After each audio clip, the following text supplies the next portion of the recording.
Hello everyone, welcome to Tarun IAS. So we are back with our new series of daily current affairs quiz MCQs, and today's date is 6th July.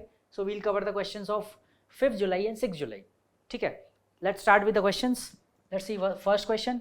First question is regarding National Archives of India. With reference to National Archives of India, also known as NAI, consider the following statements. First is NAI holds records of the government and its organizations only. यहाँ पे एक question, ये आपको extreme words हमेशा ध्यान रखने होते हैं. And does not receive classified documents. Classified documents बोले तो जो छुपा के रखने होते हैं, सीक्रेट डॉक्यूमेंट्स रखने होते हैं, ऑफिशियल सीक्रेट्स एक्ट के अंदर आते हैं जो. ठीक है.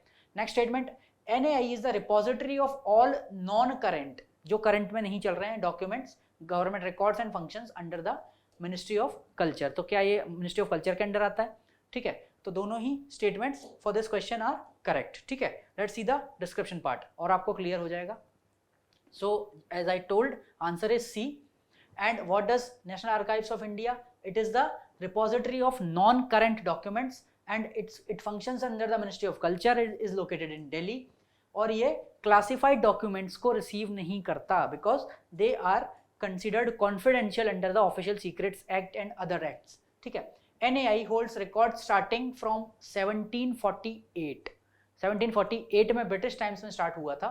Efforts have been made to digitize the records. इसके सारे रिकॉर्ड्स ज़्यादा से ज़्यादा डिजिटाइज किए जा रहे हैं. और कौन सा पोर्टल आया है? अभिलेख पटल पोर्टल. ठीक है. मिनिस्ट्रीज एंड डिपार्टमेंट्स, उनके रिकॉर्ड्स जो 25 साल से ज़्यादा पुराने हो चुके हैं और क्लासिफाइड डॉक्यूमेंट्स में नहीं आते, they are considered worth for they are sent to the NAI for archivals, and they organize exhibitions on various themes like declassified files of Subhash Chandra Bose and history of Jammu and Kashmir. ऐसे करके कई सारे exhibitions इन्होंने लगाए हुए हैं. That's why statement 1 is correct and 2 is also correct. Let's see the next question. Next question is regarding the shift in the Earth's axis of rotation due to the excessive groundwater extraction.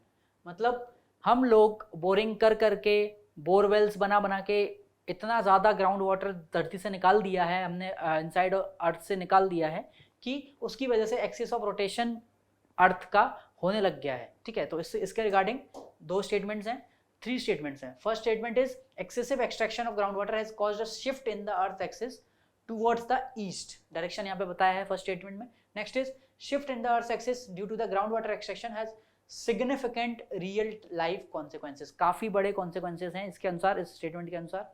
Next, human activities including ground water extraction can contribute to the phenomenon of polar motion. Polar motion भी इसकी वजह से contribute करता है उसमें. तो ये दोनों आपको बताना है कौन सा स्टेटमेंट इज करेक्ट. ठीक है. इस केस में second statement is wrong because will also see in the description part. इसमें जो इस पर्टिकुलर फेनोमेनन का जो इम्पैक्ट है, एक तो डायरेक्ट इम्पैक्ट नहीं है हमारी लाइफ पे और बहुत ज़्यादा सिग्निफिकेंट इम्पैक्ट नहीं है, छोटे मोटे इम्पैक्ट होते हैं जैसे ग्लोबल सी लेवल राइज. ठीक है. इसकी वजह से, क्योंकि हमने ज़्यादा पानी निकाल दिया, ज़्यादा यूज़ करेंगे, ज़्यादा बह के वो सीज में जाएगा और उसमें भी उतनी मात्रा इस चीज़ की नहीं है जितना कि ग्लोबल वार्मिंग और अदर एक्टिविटीज़ का अफेक्ट है इस चीज़ पे. ठीक है. तो let's see the description part. Okay. So statement 1 is correct. ठीक है. सीधा सीधा है, स्टडी हैज प्रूव्ड दिस. ठीक है.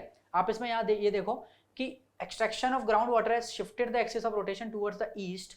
ईस्ट साइड में उसने वो किया है and rate is 4.36 centimetre per year. ठीक है. एक साल में 4.36 सेंटीमीटर टिल्ट हो गया है हमारा axis according to the study. ठीक है. Although the shift is not so significant, इतना बड़ा नहीं है कि बहुत बड़ा सिग्निफिकेंट कॉन्सिक्वेंसेस आए, तो that's why statement 2 is incorrect. और यहाँ पे ज़्यादा से ज़्यादा जो कॉन्सिक्वेंस हो रहा है वो है ग्लोबल सी लेवल राइज, वो भी बहुत ज़्यादा सिग्निफिकेंट नहीं है. इसके अलावा पोलर मोशन से रिलेटेड है कि भाई ग्राउंड वाटर एक्सट्रैक्शन और भी एक्टिविटीज़ जैसे कि rocks circulating inside the earth's mantle portion जो होता है, क्रस्ट मेंटल कोर आपने सुना होगा. तो मेंटल पोर्शन में जो लिक्विड्स रहते हैं वो रॉक्स जो फ्लो करती हैं उसकी वजह से भी हमारा पोलर मोशन अफेक्ट होता है और ओशन करेंट्स की वजह से भी हमारा पोलर मोशन अफेक्ट होता है. ठीक है. तो all these activities affect the polar motion. And let's see the next question. This is regarding state legislature and reservation. ठीक है. तो यहाँ पे first statement says state legislature can make a law prescribing a requirement of residence for jobs in that particular state. मतलब कोई state अपने state में reservation के लिए या जॉब्स के लिए residence as a criteria specify कर सकता है, पहला स्टेटमेंट ये कहता है। Next is reservation of SCs, STs and OBCs is called vertical reservation, ठीक है। Next, horizontal reservation is referred to the opportunities provided to the beneficiaries such as women, transgender community, domicile and individual with disabilities, ठीक है। तो cutting through the vertical categories, ठीक है। तो horizontal है एक और एक है vertical reservation, ठीक है। दोनों के बीच में आपको डिफरेंस पता होना चाहिए। तो what should be the answer to this question? The answer to this question is only 2 statements are correct in this. First statement is wrong, ठीक है। यहाँ पे गड़बड़ क्या है, यहाँ पे है state legislature can not specify, ये पावर सिर्फ पार्लियामेंट को है अकॉर्डिंग टू द कॉन्स्टिट्यूशन, क्योंकि ये पूरा आप पैन इंडिया लेवल पे चेंज कर रहे हो इस वजह से, ठीक है। So let's see the description part. सबसे पहले करेक्ट आंसर इज बी, यानी only 2 statements are correct. Statement 1 is incorrect. Why? Because article 16 of the constitution specifically says mentions about the reservations in the public employment, ठीक है। और यहाँ पे it prohibits the state from discriminating on grounds of place of birth or residence, ठीक है, ठीक है। तो इसमें इसके साथ साथ और कौन कौन से क्राइटेरिया छिपे हुए हैं, और इसमें ये क्राइटेरिया अकेले यूज नहीं कर सकते, मतलब आप सिर्फ रिलीजन के बेसिस पे नहीं, combination of factors can be considered, ठीक है। तो ग्राउंड्स ओनली ऑफ रिलीजन पहला criteria, second race, third caste, fourth sex, fifth जो है descent, place of birth and seventh is place of residence. तो 7 क्राइटेरियाज और एनी ऑफ देम, ठीक है। इसके बेसिस पे आप किसी को इनएलिजिबल नहीं बना सकते पब्लिक एम्प्लॉयमेंट में रिजर्वेशन से, ठीक है। सीधा सीधा ये बात कही गई है। और इसके साथ सप्लीमेंट और कौन कौन से आर्टिकल्स करते हैं, जैसे आर्टिकल 14, 15, ठीक है। इसके साथ में इसको रीड आउट किया जाना चाहिए। Second statement is also correct. क्यों? क्योंकि यहाँ पे पार्लियामेंट को ये पावर दी गई है कि वो एक प्लेस ऑफ रेजिडेंस की तौर पे जॉब्स प्रोवाइड करने का एक क्राइटेरिया बना सके, बट स्टेट लेजिस्लेचर को ये पावर नहीं है। Third second statement regarding vertical reservation is correct. SC and ST and OBC वाला जो रिजर्वेशन है उसको वर्टिकल रिजर्वेशन बोलते हैं, बिकॉज एक स्ट्राटा बन गया है, ठीक है। जो लोग सबसे नीचे आते हैं ST, SC और OBC, तो एक तरह से वर्टिकल रिजर्वेशन है based on the social and educational backwardness, because they are considered the lower sections of the society, क्योंकि इनको प्रोटेक्शन की जरूरत है, that's why this is called vertical reservation. और इसके अलावा है आपका हॉरिजॉन्टल रिजर्वेशन, जहाँ पे आपको विमेन हो गए, एक वल्नरेबल सेक्शन है, उनको जो रिजर्वेशन दिया जा रहा है, ट्रांसजेंडर को जो दिया जा रहा है, उसको हम बोलते हैं हॉरिजॉन्टल रिजर्वेशन, ठीक है। तो let's see the next question. With reference to the world's environment day, you must be knowing, आपने कल का अगर न्यूज़पेपर पढ़ा हो 5 जून को एनवायरनमेंट डे मनाया जाता है, तो regarding environment day and net zero state के लिए क्वेश्चन आया है। फर्स्ट स्टेटमेंट सेज कि world environment day is celebrated every year on 5th of June and the theme for this year is solution to plastic pollution, ठीक है। Next statement, a net zero state refers to a country's emissions being compensated by the removal of green house gases from the atmosphere. आप atmosphere में जितना emission कर रहे हो green house gases का, उतना ही हटा दो या उसका कैप्चर कर लो या उसका स्टोरेज कर लो, ठीक है। इस चीज़ को हम बोलते हैं नेट जीरो स्टेट, ठीक है। Next is India aims to achieve net zero emissions by 2070, ठीक है। तो इसमें थोड़ा सा कैच है, second statement is wrong, first statement is correct, so the answer to this question is A only, ठीक है। Why second statement is correct, let's see, ठीक है। यहाँ पे तो पहला तो सीधा सीधा है, इसमें एक और इन्फॉर्मेशन जो आप ऐड कर सकते हो कि establishment of the world environment day कब डिसाइड हुआ था। It was decided by the UN assembly in UN general assembly UNGA in 1972, जब स्टॉकहोम्स कॉन्फ्रेंस हुई थी regarding the environment. It was the first big larger level international level conference solely on the environmental issues. तो उसी दिन decide हुआ था कि हम वर्ल्ड एनवायरनमेंट डे मनाएंगे, ठीक है।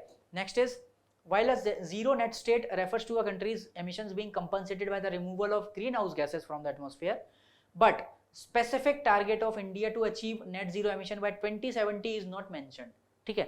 अभी स्पेसिफिकली इस पर कुछ कंक्रीट नहीं है, ये हमने 55 गोल्स में डेफिनेटली हमने वो तो किया है, मतलब डिक्लेयर तो किया है, बट अभी इस पर कोई कंक्रीट स्टेप्स नहीं है, that's why second statement is incorrect, ठीक है। Let's see the next question, this is regarding कवच सिस्टम।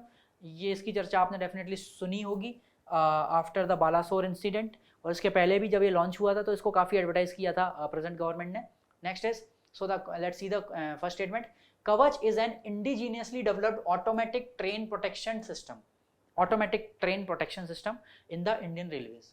ठीक है, next, it is design to bring a train to a halt, मतलब ट्रेन को स्टॉप करने के लिए when it notices another train on the same line, अगर same track पे एक और ट्रेन आ रही होगी, अगर वो उसको नोटिस कर लेती है from a minimum prescribed distance, then the train will stop automatically preventing the collision and accidents. ठीक है, तो which statement is true?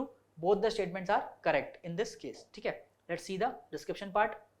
तो first statement, both the statements are correct, जैसा कि आंसर आप देख पा रहे हो, एंड इसको indigenously developed automatic train protection system है, और इसका मेन फंक्शन क्या है? To bring a train to a halt when it notices another train on the same track from a prescribed distance. Develop किसने किया? Research design and standards organisation, research design and standards organisation of the ministry of railways, RDSO, in collaboration with the Indian industry. And इसमें कौन सी technology use होती है?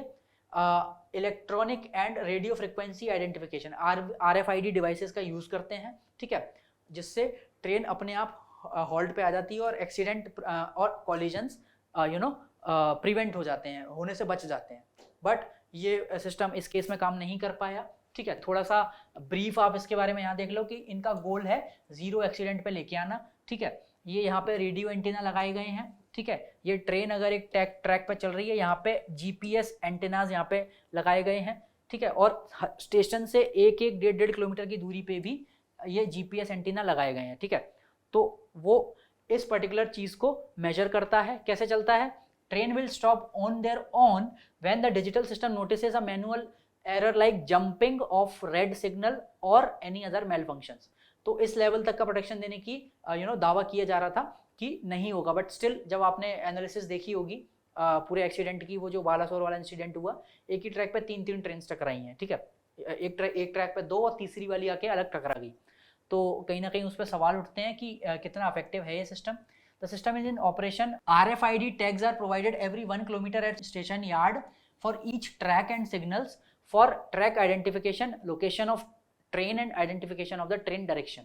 तो RFID systems और tags लगाए गए हैं हर जगह पे जहाँ रिक्वायर्ड है। ठीक है, जिससे हर जहाँ रिक्वायर्ड है सिग्नल आइडेंटिफिकेशन कर सकें, ट्रैक कर सकें कि ट्रेन कहाँ चल रही है, कितना डिस्टेंस उसने ट्रेवल कर लिया है। ठीक है, तो इस तरह से this is the system for protection of the accident and collisions. So this is all about for the day. Hope you like this initiative. You can suggest your answer in the comments and more and your feedback in the comments, and you can also follow our other initiatives like daily news and analysis, daily 75 current issues, top 75 issues in news with respect to the mains perspective, and the trending topic for the day.